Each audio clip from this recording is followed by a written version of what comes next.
open cold. Late April to early May, 1943. An olive grove near Tunis, Tunisia. Reconnaissance scouts move carefully between gnarled trees and abandoned vehicles. Then they see it.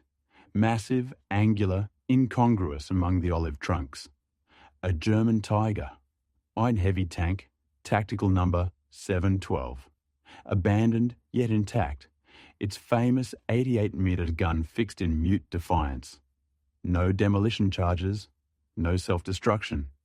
Just a steel colossus left behind in the final chaos as Axis defences crumbled in North Africa. That single find would become one of the most consequential intelligence windfalls of the war. Not merely revealing German engineering mastery, but something far more decisive. A strategic vulnerability that Allied planners would weaponize again and again until Germany's most feared armour became immobile monuments to overreach. By mid-May 1943, the North African campaign was over, ending with approximately 230,000 German and Italian troops surrendering in Tunisia. The Afrika Korps effectively annihilated as a fighting force. Tiger 712's battlefield was now an open classroom. For months, Allied crews had whispered about Tigers, their rumoured invincibility, their long-range kills, the way a single 88 could turn an advance into a panic. But Tigers were rare. Their myth travelled faster than their tracks. Now, with one captive and complete, Allied engineers could finally separate terror from truth. The story of Tiger 712 reaches back to late November 1942, when the first Tigers of Schwer Panzerabteilung 501 arrived in Tunisia. 3 Tigers reached Tunis on November 23, 1942, the type's North African debut, followed by shipments across December and January, building the battalion's operational strength to around 20. By then, Tigers had already been blooded on the Eastern Front near Leningrad, where Soviet reports warned of a tank that could kill a T-34 at over 2 kilometres. The Tiger's KWK 36 L56 88mm gun descended from the dreaded flak. 1836-made Allied crews feel naked at ranges where their own guns could barely scratch German paint. In the West, Americans first heard about super-heavy German tanks in early February 1943, and many dismissed the reports as exaggeration. The battlefield would prove them wrong. Mid-February 1943, central Tunisia. German forces struck at Fide Pass and soon hammered US positions near Sidi Bouzid, with Tigers supporting from standoff distances. When a US counterattack with 52 Shermans pressed forward, the ambush geometry favoured the defenders. 46 Shermans were destroyed or disabled by day's end. Yet a later battlefield survey drew a surprising conclusion. Only 1 Sherman had been hit by an 88mm round. Most kills came from Panzer III 50mm and Panzer IV 75mm guns. Tigers were fewer rounds, fewer hits, but their aura magnified every German success into a Tiger story. Fear carried farther than facts. By the time of Kasserine Pass, the US Army's baptism of fire against veteran German armour, Tigers were a cameo presence whose psychological impact often out-earned their tactical footprint. American 75mm Shermans could theoretically penetrate a Tiger's side armour at short ranges and favourable angles, but the Tiger could kill frontally from beyond 2,000 metres, turning many fights into lopsided math problems. Medical officers documented a new combat stress: Tiger phobia. Reports of Tigers, even mere rumours, could trigger calls for airstrikes and artillery before advances, slowing tempo and ceding initiative to thinly spread German heavy tanks. But the Tiger's greatest vulnerability wasn't on its face. It was in its stomach: fuel. And Tiger 712 would let the Allies measure the appetite precisely. Recovery was an operation of its own. Tiger 712 weighed roughly 57 tons in combat trim. American M31 recovery vehicles were built to haul 30-ton Shermans, so the Tiger needed multiple recovery vehicles, bulldozers, careful bridge checks, and nighttime convoys. The short trip that would have taken hours stretched into days. Loaded at Tunis onto a Liberty ship, the SS Samuel P. Bush Tiger 712 crossed the Atlantic to Norfolk, Virginia, then rolled by reinforced flat car to Aberdeen Proving Ground, APG, in Maryland. There, the U.S. Army's premier testing center prepared to interrogate this steel witness from muzzle brake to final drive. At Aberdeen, the first impressions dazzled. Interleaved road wheels and torsion bar suspension gave superior weight distribution and cross-country performance. The Maybach HL230 V12 delivered about 690 horsepower, enough to move the mass, if not briskly. The 8 forward, 4 reverse transmission let the tank back out of trouble as quickly as it dove in, a defender's blessing. Armour thicknesses of 100 mm on the glacis and turret front, with a gun mantlet up to 200 mm, made frontal defeat by most Allied guns a fantasy at normal combat distances. The KWK 36 88mm flat trajectory and high muzzle velocity delivered accurate, devastating AP rounds that transformed many tank duels into one-way exchanges. The Tiger deserved its reputation in head-on fights. But Aberdeen engineers flagged something ominous in captured manuals even before rolling tests began: fuel capacity versus range. The Tiger carried roughly 532 litres, about 140 US gallons, across 4 tanks. German specs claimed around 195 kilometres on roads under ideal circumstances, roughly 121 miles. Off-road, about 110 kilometres, the 68 miles, was the optimistic figure. Those numbers quickly strained credulity for American doctrine built on deep, mobile operations. Tests would confirm the worst. On paved roads at steady cruise, APG results aligned with German claims, approximately 2 gallons per mile, for a theoretical road range of about 117 miles, on a full 140 gallons, close to the stated 121. But cross-country was a different war. On Aberdeen's rough course of hills, sand, mud, water crossings, and obstacle manoeuvres, consumption shot toward approximately 4 gallons per mile, dragging real-world range into the 30-40 mile band. Under combat simulation, hard accelerations, rapid turns, frequent turret traverse, extended idling, heavy radio use consumption climbed to around 6 gallons per mile. That translated to an operational radius that could collapse below 25 miles before the tank ran dry. Supremacy in a duel meant little if you couldn't reach the duel or pursue the victory. APG and Ordnance staff ran the logistics math. Sustain a Tiger battalion, say 20 vehicles in active operations, and weekly fuel needs soared into the tens of thousands of gallons just for the tanks, before counting the battalion's trucks, half-tracks, recovery vehicles, and support. A US Sherman battalion with more than double the tank count could operate on fuel totals in the same neighbourhood or less, depending on terrain and tempo. The conclusion was as political as it was mechanical.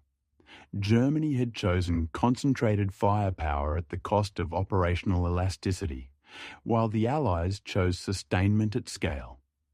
In an industrial war, the latter wins the calendar.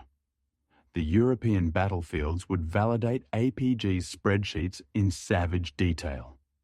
German heavy tank battalions rarely surged more than 30-40 kilometres from their supply bases.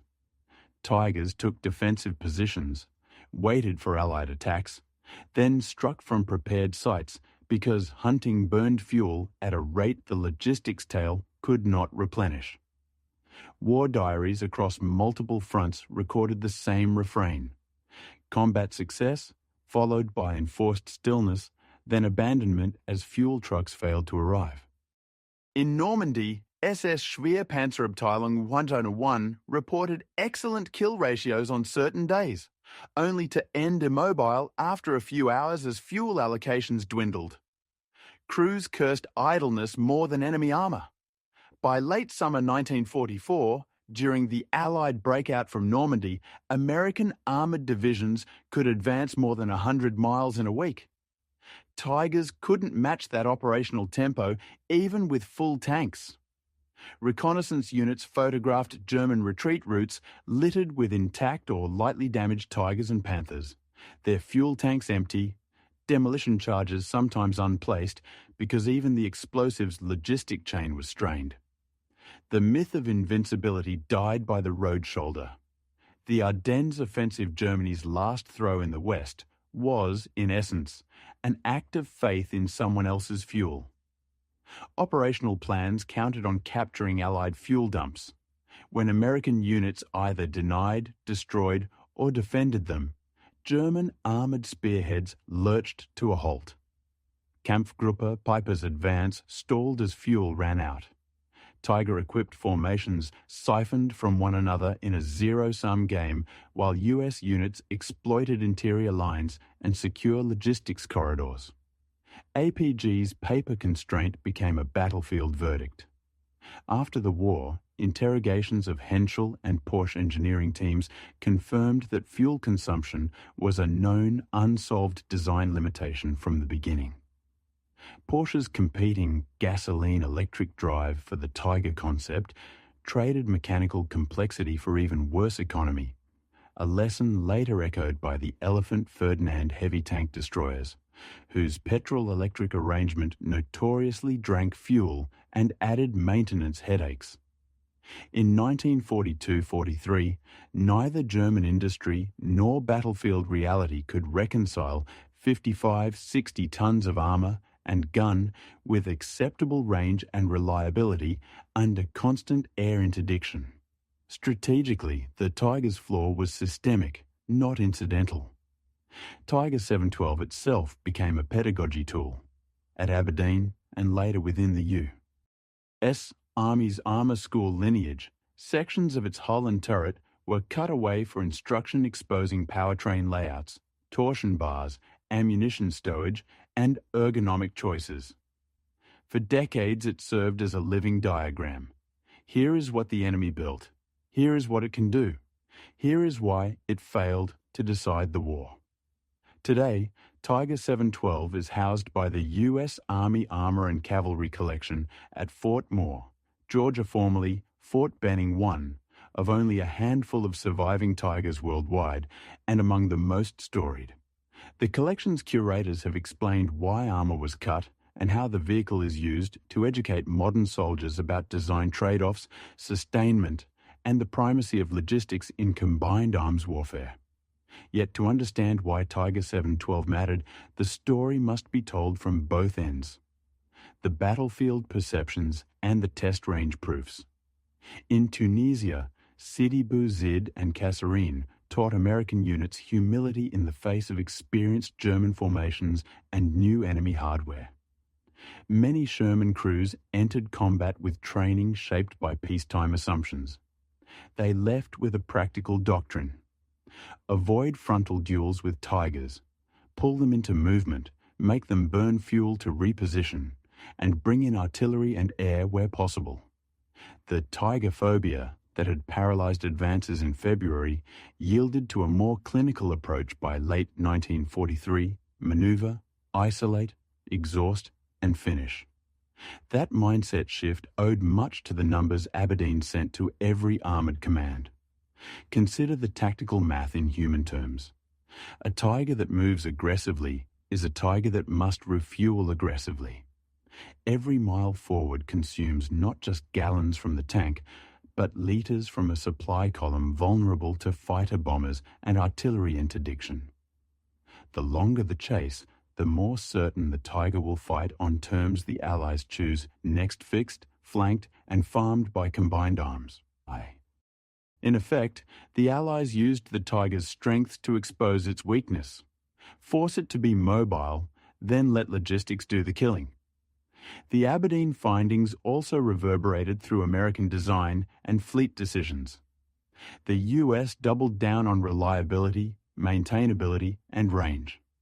Sherman variants, especially the Ford-powered M4A3, demonstrated respectable economy in trials, with road and off-road consumption levels that, while hardly efficient by civilian standards, allowed for broader operational flexibility than German heavy armour.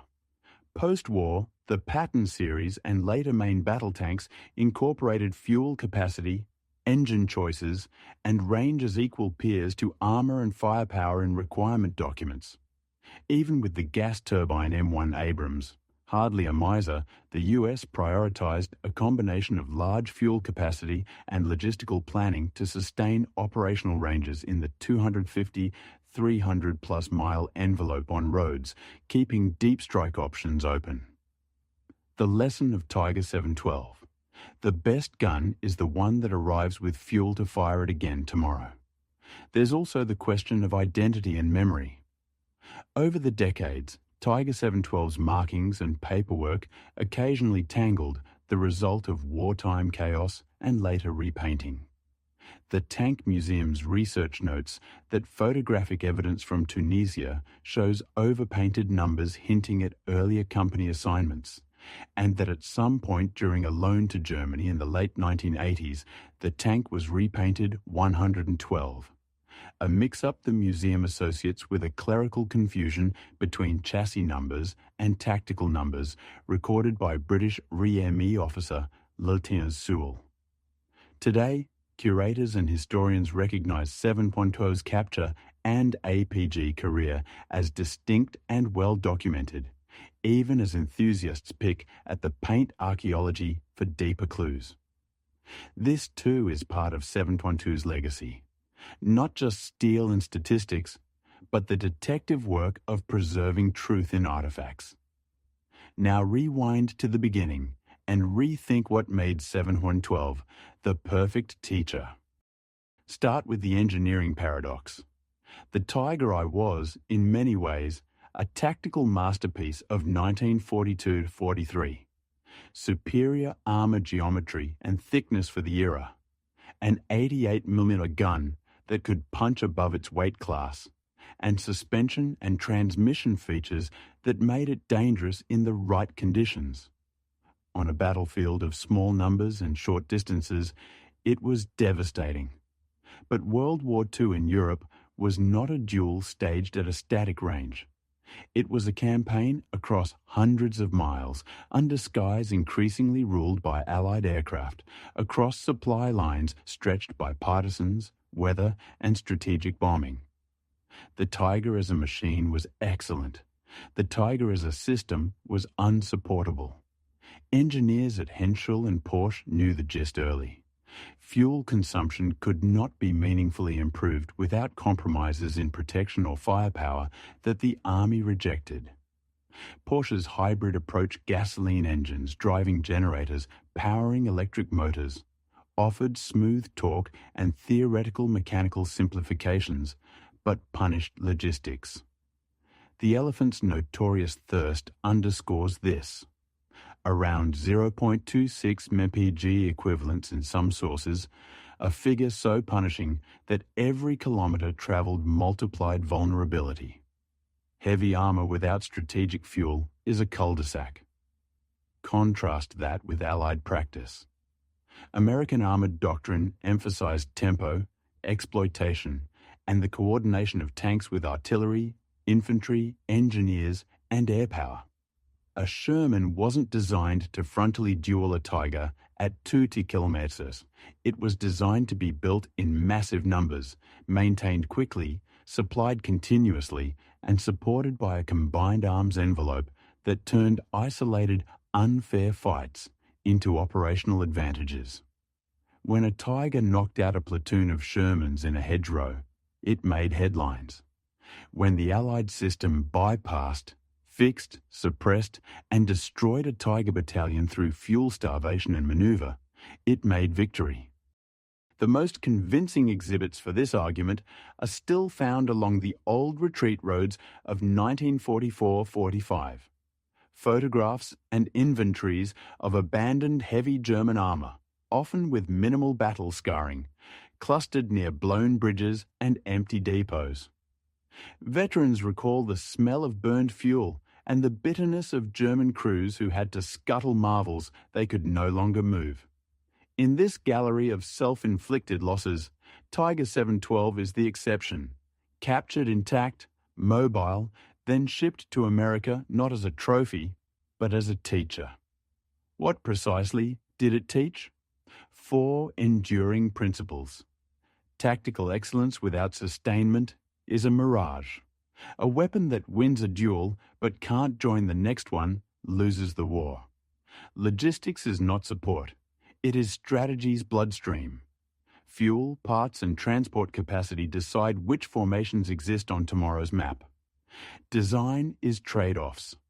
Armour, firepower, mobility and range exist in tension. Over-optimizing one can sabotage the whole. Intelligence matters when it's measured. Captured manuals are helpful. Captured machines, tested to failure, write doctrine. In the decades after the war, Tiger 712's cutaway hull drew students into the specifics. Why interleaved road wheels complicated maintenance in mud and ice. How torsion bars helped ride quality but crowded internal spaces.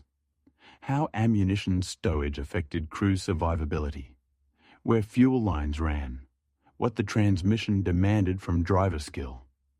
Every visible component was an argument about the future. And when armour officers walked past the Tiger and got into modern vehicles, the thread of inheritance was clear. Never build a tank whose best day is its first. Build one whose best day is the 10th, the 30th, the 100th, because the enemy won't quit after one. As for 712's present, the vehicle resides with the Armour and Cavalry Collection at Fort Moore. Curators have spoken publicly about its history, the post-war cutting for instructional purposes as early as 1946, and the broader tale of how many captured German vehicles were lost to range testing or scrapping. King Tigers, Panthers, and others making the survival of any Tiger, let alone one with such a paper trail, remarkable. Photos from recent open houses show 712 still serving as it has for 8 decades, a quiet tutor in steel. So, return to that olive grove in Tunisia. Picture the crew of 712, knowing the front is collapsing, fuel low, orders confused, demolition teams overtasked. Did they expect to come back with charges?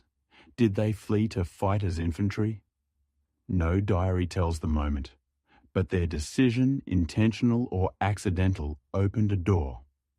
Through it marched engineers, logisticians, test crews, tacticians, and the future of armoured warfare. The Allies didn't just defeat a tank, they learned why it failed and built an army that wouldn't. The irony is clean and complete. The Tiger. I fulfilled its promise tactically.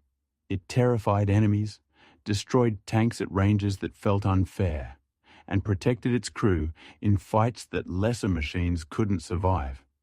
Yet it failed strategically because it belonged to a system that could not sustain it.